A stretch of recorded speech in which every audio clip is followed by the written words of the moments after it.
Okay, so let me ask you, how do you feel when you're about to do something new? How do you all feel when you're about to embark in something you've never done before? What are some of the typical feelings that you have when you're about to start? Excited. Okay, another one? Nervous. Nervous, fear. Yeah. Excited, apprehensive. All right, very good. Alert. Another one? Confused.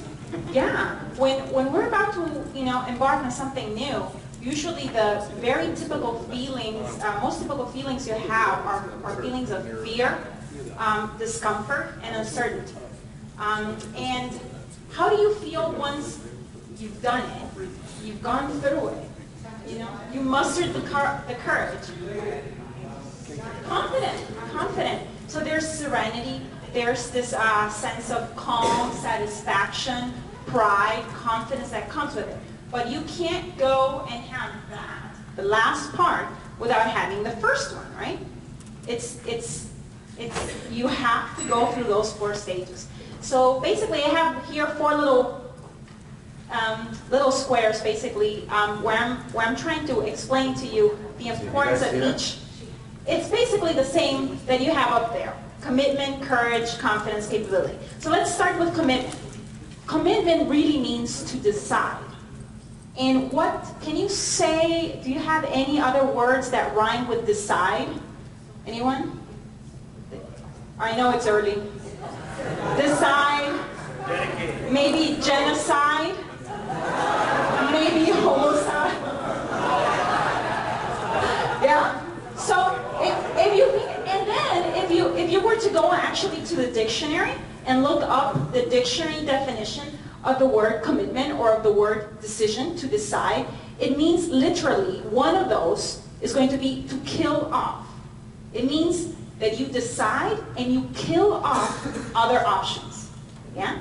And when you decide and you kill off other options and you commit to something with a deadline, you're all in.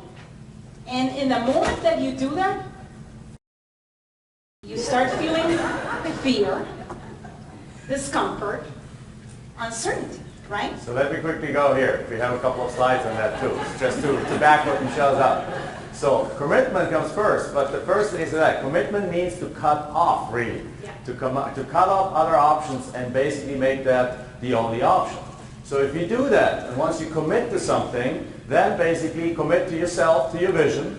And I want to ask you to remind you yesterday about the vision exercise that we've done. How important is that vision to you? Is that vision a little bit important or very important? Very important, right? Who thinks it's very important? To whom is it very important? Right, very good. So if it's very important, wouldn't it warrant that you make a commitment to yourself to make it happen? Right? Absolutely. Now, a commitment, is the definition right now, means that you actually cut off other options, that you just go for it. And how do you do that? You make a decision, right? You make a decision, you take action, and even to make things worse, you actually announce it to the world. Because otherwise, if you're afraid of announcing it to the world, you really haven't made a decision. Right? Because you're afraid. You build accountability and so on and forth. Now, the next thing what comes in, once you make the decision, comes in exactly what Michelle said. Oh, crap. Now I got to do it. And for example, let me describe to you how that, for example, just recently, this year, that showed up for me. So last year, already like in November, Jack had talks that he wanted to start his new podcast. And I'm like, yeah, that would be amazing, It'd be a great opportunity to have people get to know us, before even attending a webinar or a seminar with us. I think that's a great idea. Who's listening to our podcast? I know there's a few people. All right, thank you. And so I was like, that's all, that's amazing. Let's go and figure out how to make that happen. And so Jack goes and, he's part of a mastermind of other real estate investors that are doing this already successfully. He figures it down. He's, every podcast should be about 20 to 40 minutes. You should, include this and so on and so forth.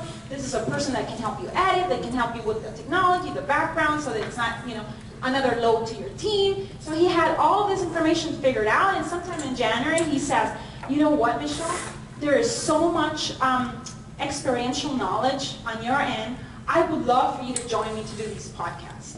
And I'm like, okay, that sounds like a good idea. Let me think about it. You know, am I going to be able to do this? And then he, on top of it, he says to me, I want it to be conversational. I don't want it to be planned. And so to give you a little bit of context and feedback, what I do for our company is strategic planning. I do strategy, you know. I go ahead and figure out how to implement that. Business systems, how to set them up, how to design them. I do cash management, you know, financial analysis, KPIs, and cash in flow. our perfect world, every single thing is pre-planned for 6 months ahead of Yeah, time. I'm the one that basically schedules structure rhythms of success so that we can have predictable cash flow in all of our 3 businesses all throughout the year. That's how great ideas and great projects actually happen. In my world, I was sitting this morning just changing a few slides. That's Jackson. So now he tells me I want this to be spontaneous. I want this to be And conversational. I already forgot where they are, so I have to figure out when they come up. So I'm like, oh my God, you know, but let me think about it. And like I said, those feelings of fear, uncertainty, discomfort showed up. And I'm like, you know what, but he's right. You know, I've been doing all of this, you know, all along this, you know, we've worn all hats. I've done it all, you know. And let's go ahead and do it. So I committed, and I start feeling exactly, you know, those feelings that we just talked about. And it's a matter of basically distinguishing that you're going through these 4 boxes. You need to make the distinction that those fears that you're feeling and the satisfaction and confidence at the end are nothing more than these 4 C's. And all of a sudden, when you make that distinction, you know, it's almost like it's less scary to start something new because you know that you're just going to be going through this.